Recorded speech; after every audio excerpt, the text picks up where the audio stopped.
आइए फिर से नई कहानी सुने। श्री कृष्ण दौड़े चले आए। अर्जुन ने अपने आप को श्री कृष्ण को समर्पित कर दिया था।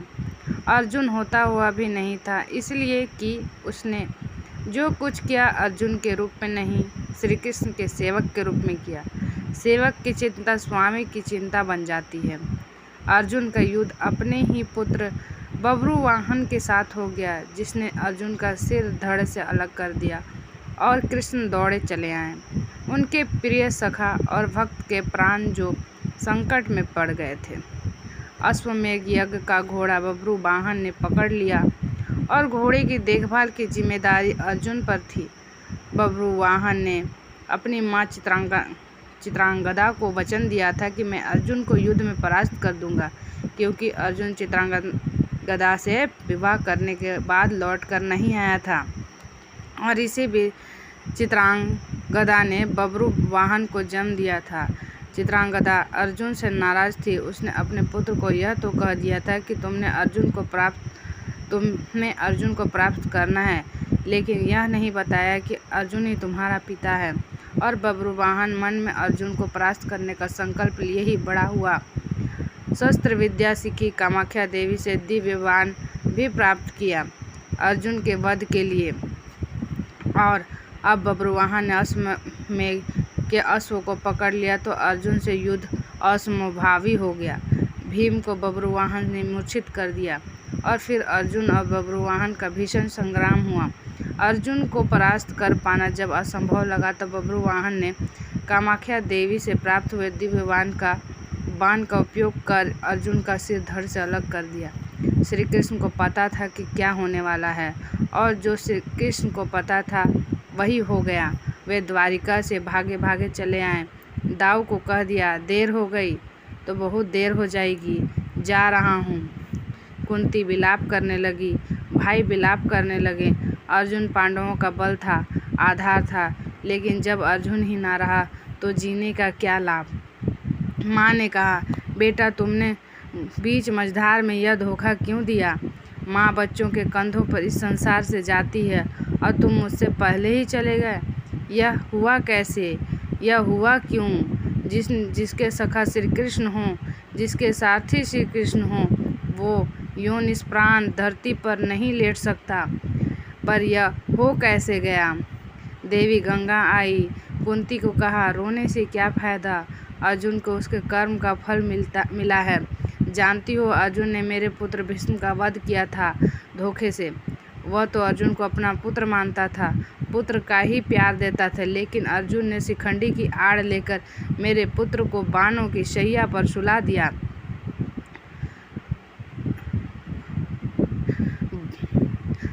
क्यों?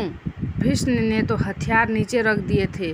वह शिखंडी पर बाण नहीं चला सकता था। वह प्रतिज्ञाबद्ध था, लेकिन अर्जुन ने तब भी मेरे पुत्र की छाती को बाणों से छल्ली किया। तुम्हें शायद याद नहीं, लेकिन मुझे अच्छी तरह याद है। तब मैं भी बहुत रोई थी। अब अर्जुन का सिर धड़ से अलग है। बब्रुवाहन ने जिस बाण से अर्जुन का सिर धड़ से अलग किया है, वह कामाख्या देवी माध्यम से मैंने ही दिया था। अर्जुन को परास्त कर पाना बब्रुवाहन के लिए कठिन था। आखिर उसने मेरे ही बाण का प्रयोग किया और मैंने अपना प्रतिशोध ले लिया। अब क्यों रोती हो कुंती? अर्जुन ने मेरे पुत्र का वध किया था और अब उसी के पुत्र से उसका वध किया है। अब रोने से क्या लाभ। जैसा उसने किया वैसा ही पाया। मैंने अपना प्रतिशोध ले लिया। और प्रतिशोध शब्द भगवान श्री कृष्ण ने सुन लिया, हैरान हुए। अर्जुन का सिर धड़ से अलग था और गंगा मैया भीष्म की माँ अर्जुन का सिर धड़ से अलग किए जाने को अपने प्रतिशोध की पूर्ति बता रही हैं। श्री कृष्ण सहन नहीं कर सके। एक नज़र भर अर्जुन के शरीर को, बुआ कुंती को, पांडुपुत्रों को देखा, बब्रुवाहन और चित्रांगदा को भी देखा। कहा, गंगा मैया आप किससे प्रतिशोध की बात कर रही हैं? बुआ कुंती से, अर्जुन से, या फिर एक माँ से? माँ कभी माँ से प्रतिशोध नहीं ले सकती। माँ का हृदय एक समान होता है। अर्जुन की माँ का हो या भीष्म की माँ का, आपने किस माँ का प्रतिशोध लिया है? गंगा ने कहा, वासुदेव अर्जुन ने मेरे पुत्र का उस समय वध किया था जब वह निहत्था था। क्या यह उचित था? मैंने भी अर्जुन का वध करा दिया उसी के पुत्र से। क्या मैंने गलत किया? मेरा प्रतिशोध पूरा हुआ। यह एक माँ का प्रतिशोध है। श्री कृष्ण ने समझाया। अर्जुन ने जिस स्थिति में भीष्म का वध किया वह स्थिति भी पितामह ने ही अर्जुन को बताई थी, क्योंकि पितामह युद्ध में होते तो अर्जुन की जीत असंभव थी और युद्ध से हटने का मार्ग स्वयं पितामह ने ही बताया था। लेकिन यहाँ तो स्थिति और है। अर्जुन ने तो बब्रुवाहन के प्रहारों को रोका ही है, स्वयं प्रहार तो नहीं किया, उसे काटा तो नहीं। और यदि अर्जुन यह चाहता तो क्या ऐसा हो नहीं सकता था? अर्जुन ने तो आपका मान बढ़ाया है।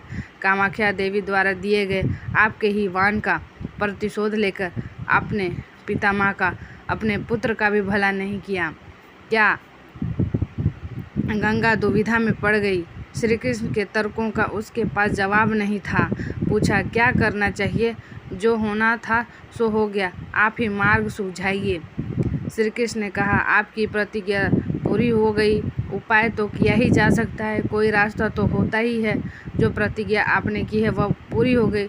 जो प्रतिज्ञा पूरी हो गई तो आप उसे वापस भी लिया जा सकता है। यदि आप चाहें तो क्या नहीं हो सकता? कोई रास्ता तो निकाला ही जा सकता है।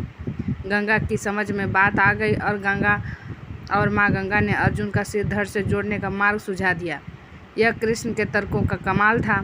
जिस पर श्री कृष्ण की कृपा हो, जिसने अपने आप को श्री कृष्ण को सौंप रखा हो, अपनी चिंताएं सौंप दी हों, अपना जीवन सौंप दिया हो, अपना सर्वस्व सौंप दिया हो, उसकी रक्षा के लिए श्री कृष्ण बिना बुलाए चले आते हैं।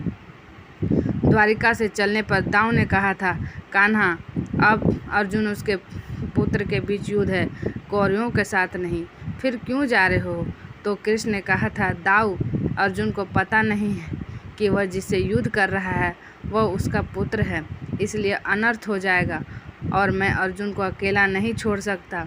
भगवान और भक्त का नाता ही एक जैसा है, दोनों में दूरी नहीं होती। और जब भक्त के प्राण संकट में हो तो भगवान चुप नहीं बैठ सकते। अर्जुन का सारा भाव हो और कृष्ण दूर रहे, यह तो हो नहीं सकता। याद रखें, जिसे श्री कृष्ण मारना चाहें कोई बचा नहीं सकता और जिसे वह बचाना चाहें उसे कोई मार नहीं सकता। अर्जुन और श्री कृष्ण हैं ही एक, नर और नारायण। तो आपको ये कहानी अगर अच्छी लगी हो तो मेरे चैनल को सब्सक्राइब करें, लाइक करें और शेयर करें। धन्यवाद। और ऐसे वीडियो के लिए आपको ऐसे वीडियो और चाहिए तो मेरे चैनल को सब्सक्राइब ज़रूर करें।